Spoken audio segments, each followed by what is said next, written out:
What do you bring to the table to supersize and grow your business? Sharon Horne-Ellstrom here.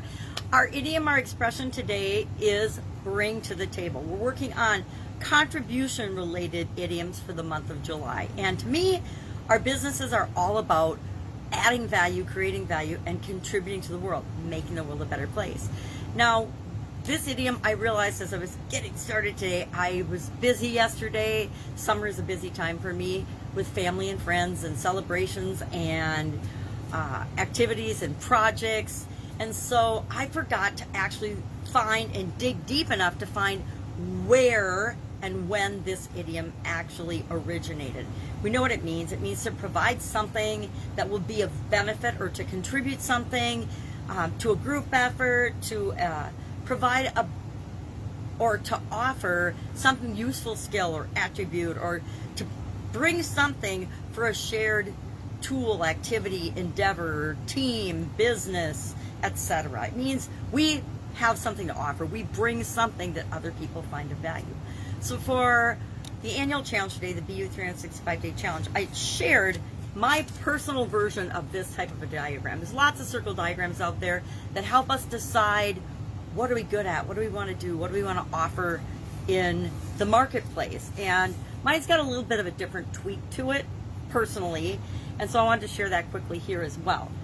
We think about what do we love to do. That's one circle on our diagram. We put in there all the things that we love to do, that we're interested in, we're curious about, that we have a desire to be a part of. Then we look at all of the skills and experiences we've had, the things that we're good at or that we've actually experienced and gotten some positive results in that we could share with other people.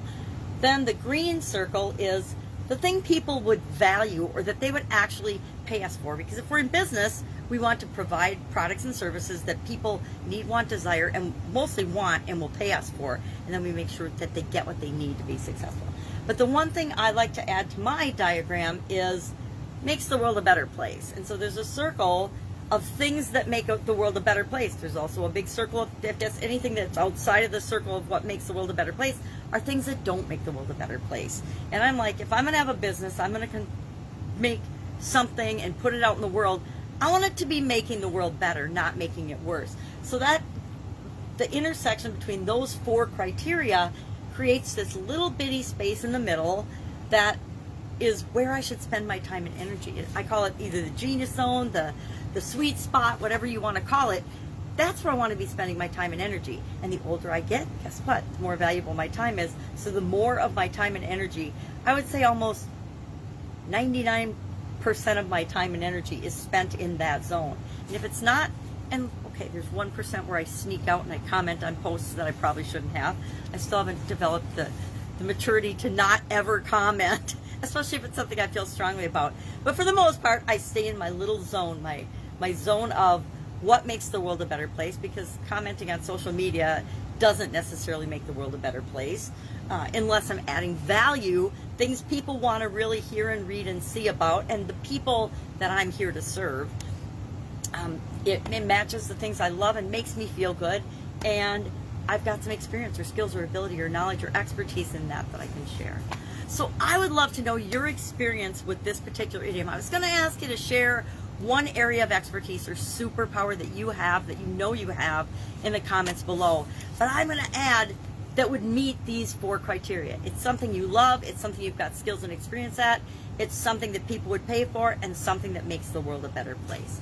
That's it. Have an awesome day. If I can help you, you may ask. Otherwise, I'll be with you tomorrow with another contribution-related idiom for the month of July. If you've got one for me, because I'm short about 12, share in the comments below, and I will research and do that one as one of our day's content. Have an awesome day. I'll, of course, be with you tomorrow.